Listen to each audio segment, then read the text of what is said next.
Revision lecture देख से maximum आपका सिलेबस खत्म हो जाएगा। और आप में से बहुत सारे लोग अराउंड 22-23 फरवरी में मेरे साथ ये सिलेबस खत्म कर पा रहे होंगे।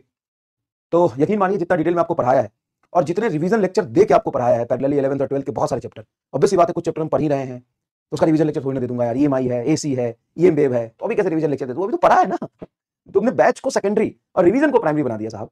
चलिए तो 23rd फेज के राउंड हम सिलेबस खत्म कर रहे होंगे, जो कि बहुत बड़ी बात है ना। पूरे सेशन में एक भी लेक्चर कैंसिल नहीं हुआ है, रीशेड्यूल हुआ है 2-4 लेक्चर, ऑब्वियस सी बात है ना, इंसान हूं मैं भी, लेकिन कैंसिल नहीं हुआ है।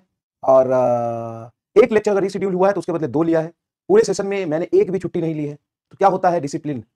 कोई बड़ा काम नहीं करना है, आप अपने काम की इंपॉर्टेंस को समझिए और उसको रोज रोज करिए, बस बात खत्म। इससे अलावा कुछ नहीं करना होता है, इसके अलावा कुछ नहीं करना होता है। अब ऐसी बात है, हॉलीडेज, होली, दिवाली, ईद, दुर्गा पूजा, छठ, 26 जनवरी और ये सारे फेस्टिवल हर साल आएंगे और आगे भी आते रहेंगे। लेकिन अगर सिलेबस कंप्लीट कर लिया टाइम पे तो बहुत अच्छी बात है। लेकिन अब यहाँ पे प्रॉब्लम होगा बहुत सारे बच्चों को कि सर आपने 23 फरवरी को सिलेबस खत्म नहीं किया, हमारा 2 चैप्टर आपके साथ तो चल रहे हैं लेकिन पीछे 2 चैप्टर, 3 चैप्टर या 4 चैप्टर बैकलॉग है, तो भी परेशान होने वाली बात नहीं है। अगर आप 15 मार्च तक भी सिलेबस कंप्लीट कवर कर पा रहे होंगे तो इट्स बिग अचीवमेंट, कोई प्रॉब्लम नहीं है, घबराया मत करो किसी चीज से, है ना। तो आप ध्यान से देखिएगा, अगर आप 15 मार्च के राउंड, चाहे वो 10 मार्च हो या 12 मार्च हो या 5 मार्च हो या 7 मार्च हो या 18 मार्च हो, 16 मार्च हो, 17 मार्च हो, 15 मार्च हो के अराउंड अगर सिलेबस कंप्लीट कर पा रहे हैं, 2-4 चैप्टर अगर आगे पीछे आपका थोड़ा बहुत बैकलॉग है, तो आप एकदम सेफ जोन में, कोई प्रॉब्लम नहीं, आराम से आप कवर कर लीजिए, कोई दिक्कत नहीं है ना, कवर कर लीजिए, कोई दिक्कत नहीं। लेकिन अगर आप कह रहे कि नहीं मेरा मार्च एंड में होगा, तो आप डेंजर में, मार्च एंड में सिलेबस खत्म करेंगे तो रिवीजन कब करेंगे, समझ गए, तब आप प्रॉब्लम में है। लेकिन अगर आप 15 मार्च के राउंड कंफर्टेबली सिलेबस कंप्लीट कर पा रहे हैं तो कोई प्रॉब्लम नहीं है, ये वेरी नॉर्मल है। 5 मार्च को ऑब्वियस सी बात है 95% लोगों का, 90% लोगों का बैकलॉग होगा ये 2 चैप्टर का। वो 3 भी हो सकता है, 4 भी हो सकता है, 5 भी हो सकता है, 6 भी हो सकता है।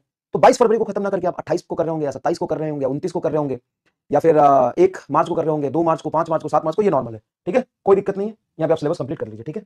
स्लाइड मैप रह गया, उसको लगा देता हूँ। रखिए, आप पढ़ने का काम करिए, घबराने का काम मत करिए। जो भी नीड होगा, चाहे वो जेई मेन के रिसेंट पीवाईक्यू है, जेई मेन के पीवाईक्यू है ना, जो अभी अभी रिसेंटली आए हैं पीवाईक्यू, इससे साफ आप प्रेडिक्ट कर सकते हैं कि नीट का पेपर कैसा आएगा। बहुत आसान है, नीट का पेपर कैसा होगा, ऑब्वियस सी बात है, हर साल जैसा जेई मेन का पैटर्न होता है वैसा ही होता है। हाँ, अब बायो का पेपर प्रेडिक्ट नहीं कर सकते और करने की जरूरत भी नहीं है, डायरेक्ट एनसीईआरटी से पेपर आता है, कोई प्रॉब्लम नहीं है और नहीं है प्रेडिक्ट करने की जरूरत है। दूसरी बात, पेपर कैसा भी हो, सिलेक्शन उसी का होगा जो बच्चे से पढ़ेगा।